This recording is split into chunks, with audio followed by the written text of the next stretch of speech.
Coming up, an Arctic roller coaster ride. It was absolutely brilliant. Temperatures plummet below -40. So cold. And homesickness sets in. Oh, it's all right.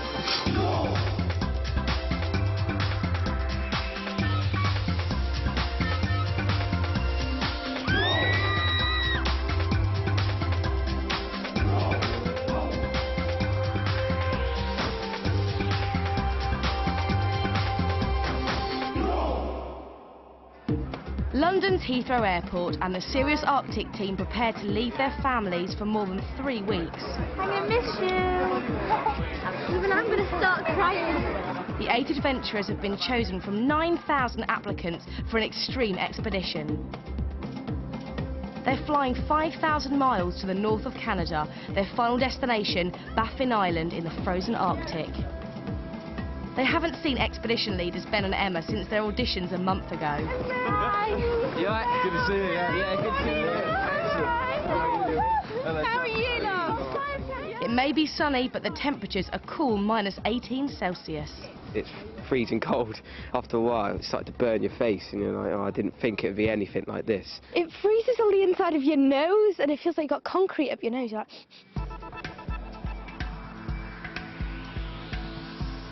They head out to their camp on the frozen sea.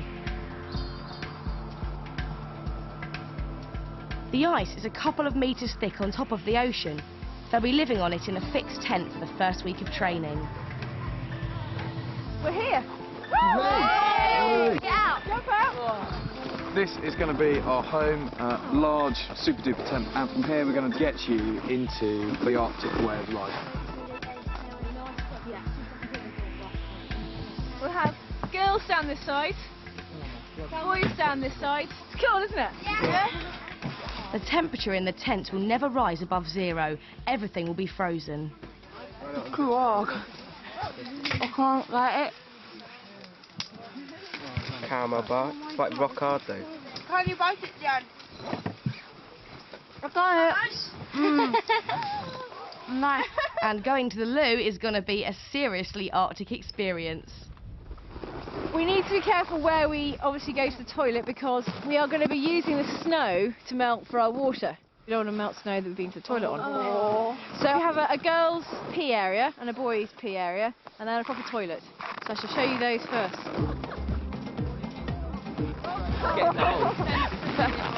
I'm not sure if it's a P for P or a B for Ben. Well, it was meant to be a P, but it got a bit blobby. I couldn't control myself, so it's a P. And a P marks the spot for the boys, all right?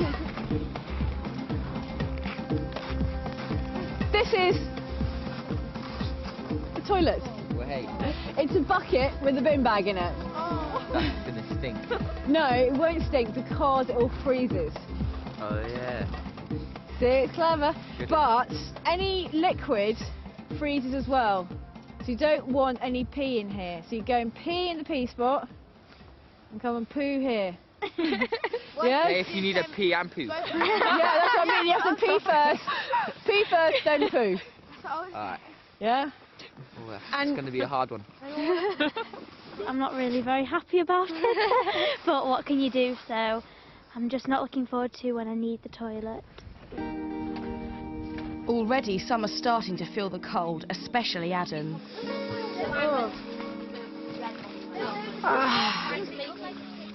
Ben calls the team together to talk about the dangers of frostbite. We're now in the Arctic, and it's a very serious environment, because if you get things wrong, you're going to suffer the consequences. Frostbite affects exposed parts of the body if they get too cold, especially the face, fingers and toes.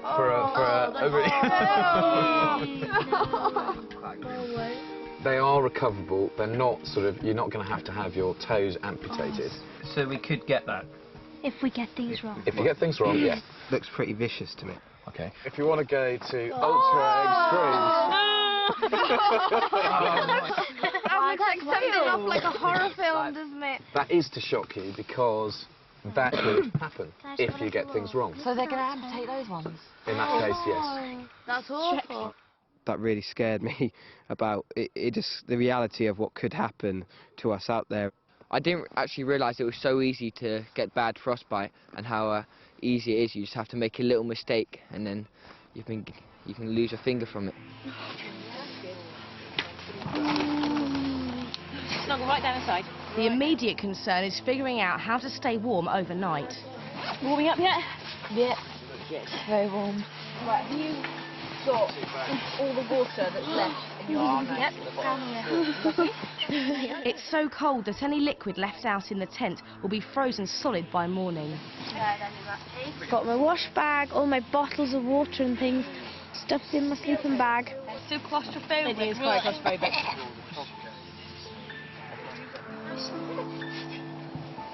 Night, morning, night. Night, guys. Sleep well. Night. Overnight, it drops to -12 inside the tent and everything gets covered in ice. Buddy pair. Right, Adam, Lucy just volunteered you. Yeah. We're scraping off all the ice off the top of the tent, so when we start cooking, it doesn't melt and drip on all our stuff. Despite the reminders, Fabian leaves a drinking bottle out. We've got a big block of ice. We're going to have to waste some hot water to get rid of your ice. Yeah, so next time, sleeping bag. Grab a hold of your bag. The first morning waking up in the Arctic is quite a shock to some of the team. A trip to the toilet leaves Jennielyn feeling faint. Yeah, and get your hot drink. I couldn't stand upright and it all looked white and... It's Fabian's 13th birthday, but he's not feeling too good either. What's wrong? Oh, I can't think for a second, I'm so sorry. It's alright, what colour's your plate? Green, I think. Green? Okay, I think it's up there. I'll go and eat some breakfast, yeah? Did you put your head lift the stool up a little bit? Yeah? They're going to have to get used to the Arctic fast to cope with the main expedition. They'll be living rough for 2 weeks as they head for a remote glacier. Their mission is to do vital research into global warming to help polar bears. As the Earth warms up, the endangered animal's home is starting to disappear. It's one of the world's most extreme and dangerous places, and the team will need some serious survival training over the next week. All we're going to talk about now, which is a biggie out here, is clothing and equipment. Courtney and Fabian try out the special clothes they need to protect them. They include 3 layers of trousers, special Arctic boots with thick liners inside, 4 layers of sweatshirts and fleeces, lots of headgear to completely cover their faces, and a massive puffer jacket. And finally, they're ready to head outside. What we're going to do now is put you into your buddy pairs. For safety, the team members are now paired up for the rest of the trip. Called buddies, they'll watch out for each other, whatever it takes. Yeah. What you want to do is to warm your hands up. You want to put your hands in their armpits. Jennielyn is Courtney's buddy, but she's not much help on this exercise. I gotta put your arms down. I'm really tickly. I'm so sorry. I there, right there. My hand there. On expedition, they'll be dog sledding more than 100 miles, and it's time to meet the animals, rare Canadian Inuit dogs. They're beautiful. It's just amazing. They're really sweet and they're dead friendly as well. Well, they're really sweet, but they're so strong. They just like almost push you over. They're very heavy too. Each sled is pulled by up to 10 dogs. They're working animals, not pets, and need a firm hand. Don't like this.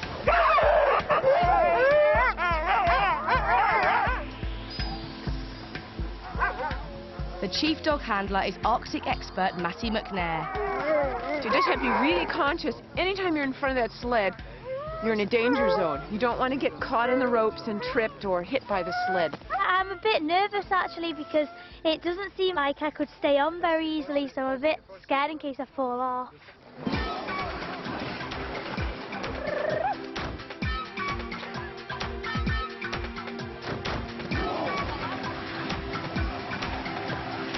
Right, go for it.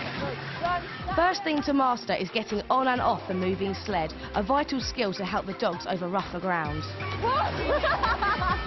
Keep when you get off and start running, like to help the dogs out, you don't realise how fast you're going. And then you're trying to keep up and everything. And then when you've got to jump back on, I'm really scared because I don't miss the side or anything. Come on, hurry up! It's really, really good. It's exciting as well. On the back of that, it was just absolutely spectacular. I loved working with the dogs. I loved like how they control the sleds and driving it, and I can't wait till we have to do it for a couple of weeks in the main expedition. That's going to be so good. At the end of each day, there's the major task of collecting and melting snow. It's not yellow snow, is it? No. It's their only source of water. It's a bit long-winded, but if we took water out in like bottles, it would just freeze. You either want your food or you don't, or you want a drink or you don't, so it has to be done, doesn't it? So it's starting to melt at the bottom. It is a little bit. It's going to take hours. Each night, the team also get to record a video diary, and Courtney admits she's a bit disappointed about her buddy pairing with Jennielyn. If I was in school with her, I probably wouldn't be friends with her, to be honest. I hope I don't annoy people, because sometimes I say the wrong things and people take me the wrong way, and like I know that I can get overexcited sometimes. She was being a bit girly when we had to do the thing. We had to put your hands in her armpit. She was being a bit, you know, oh no, I'm too ticklish, which was again slightly annoying, but what can you do? Happy birthday, dear Fabian. Fabian's been feeling quite homesick during his special day.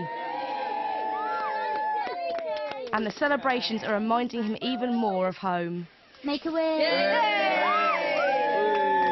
And I have for you something from your mum. I didn't really enjoy his day as much as I expected. I just been like really weepy and like unable to speak to other people. But I'm just with my mum and dad and my brother. Right. Yes. It's only the second day. It's like we've been here for like weeks. Oh, it's alright. It's because they're thinking about you.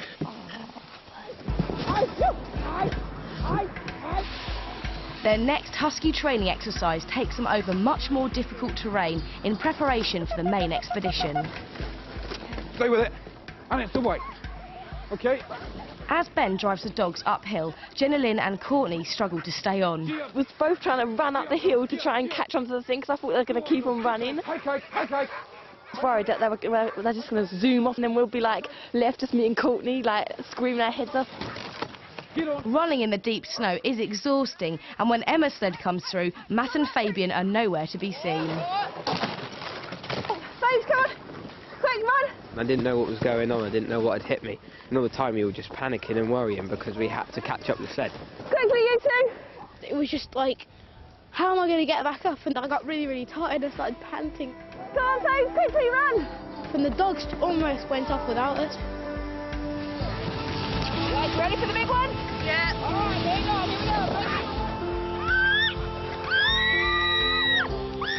As they race down the hill, Lewis's sled hits a serious problem. The dogs get in a terrible tangle. Well, as we was coming down the hill, our sledge overtook the dogs, and then they was all getting tangled behind the sleigh, and then they was just basically getting dragged straight behind us. I feel quite bad for the dogs actually, because it looked like they were getting hurt a bit. But they're all fine, so it's good.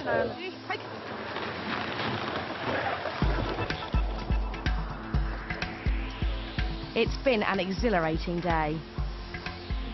It was absolutely brilliant. It's just an amazing experience. It's like, I can't believe I'm doing this at the moment. It's really, really, really, really, really good.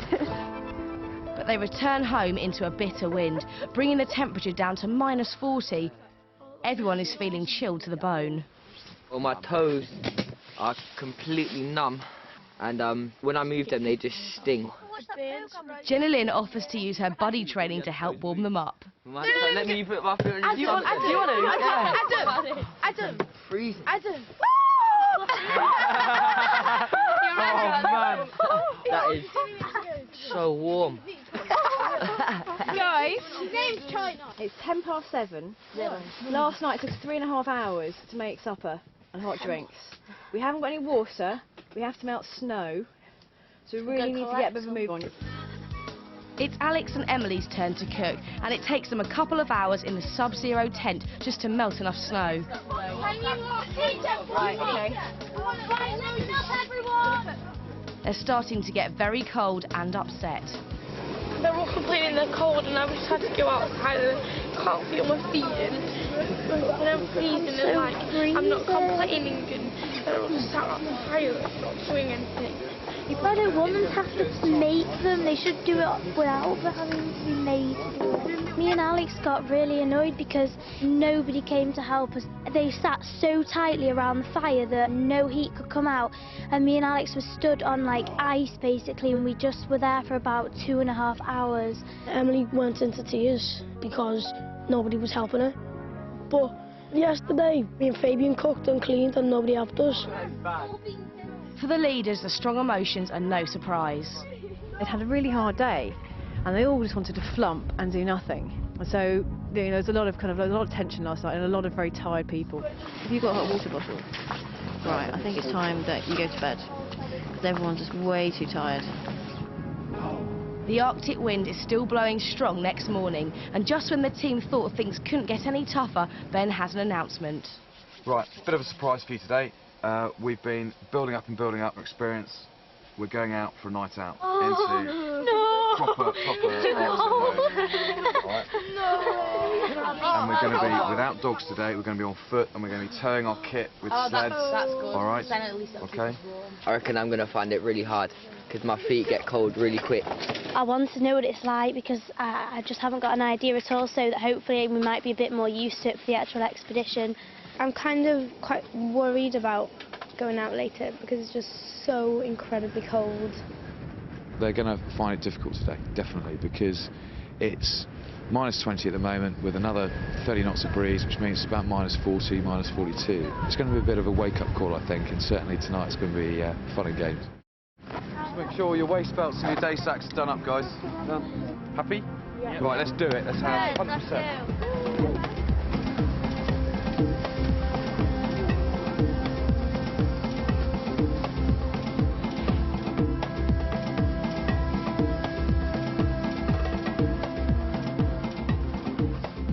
Hard work trekking through the soft snow, and despite the extreme cold, the key problem is not to overheat. Ben, I'm beginning to sweat. I'm getting really quite hot. Okay, hold up. We'll just we're stopping here now for the others to catch up. All right. All right then. I think that I put a bit too much head layer on. Well, if you sweat, it gets you all wet, and then when you get wet, it all freezes. So then I'll get really cold quickly. The smallest mistakes in this extreme environment can lead to serious problems. Your gloves are out in the snow. Jennielyn, all your gloves are out in the snow, all right? You need to get at least one layer on, yeah? And you need to dust all those off. Now, before you put them on, get all the snow off, because otherwise it's going to melt and they're going to be soaking wet, okay? I'm finding it quite hard actually pulling the sledge, but I'm really enjoying it as well because it's lovely looking around when you're walking. It's really unbelievable. It's quite fun actually, surprisingly, because I thought it'd be real hard work and it would get really freezing cold, but you actually warm up really quickly.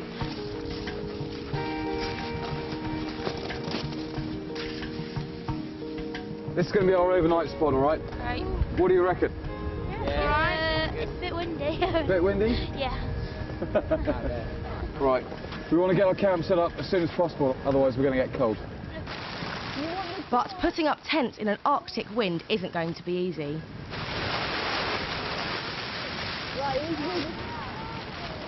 It's really hard to keep the tent steady because of the wind power, and it's getting cold now.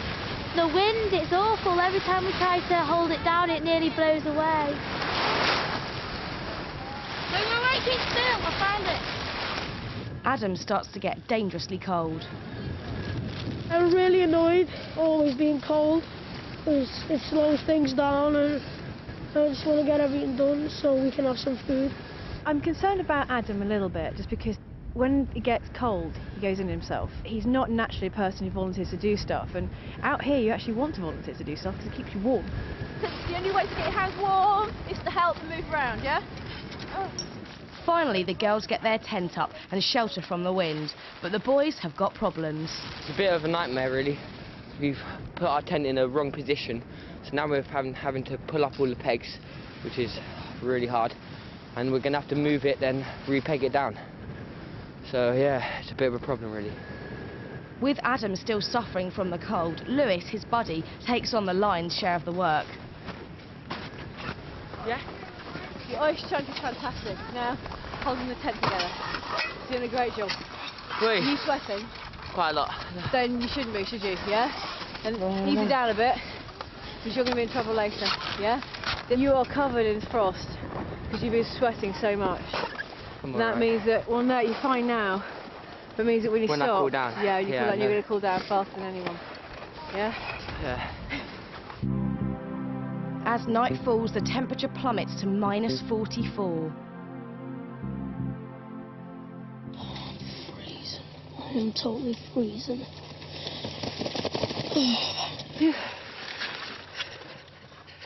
Hi. This stings. That stings. Oh, oh, oh, oh, oh, oh. I'm really cold. Why can't I stop shivering? I don't know. Today. It's day 4. I have just been on my first poop.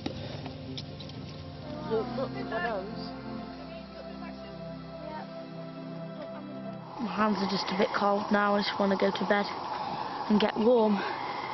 I'm really tired, and I just can't wait to get back into my sleeping bag and be warm. But in their haste to get to bed, some of the basics are forgotten. More than tough. Do have concerns over the fact they don't realise how the little things actually are extremely serious. They've all gone to bed, and there's another water bottle that's lying in the tent, and they haven't quite sussed that, you know, all the bits around their neck gaiters and their balaclavas, they're all wet. That's icy. We'll see how they are in the morning, but certainly I think later on during the expedition, I think unless they get that right, we're going to have some serious drama. For most, it proves to be the worst night of their lives. Very cold.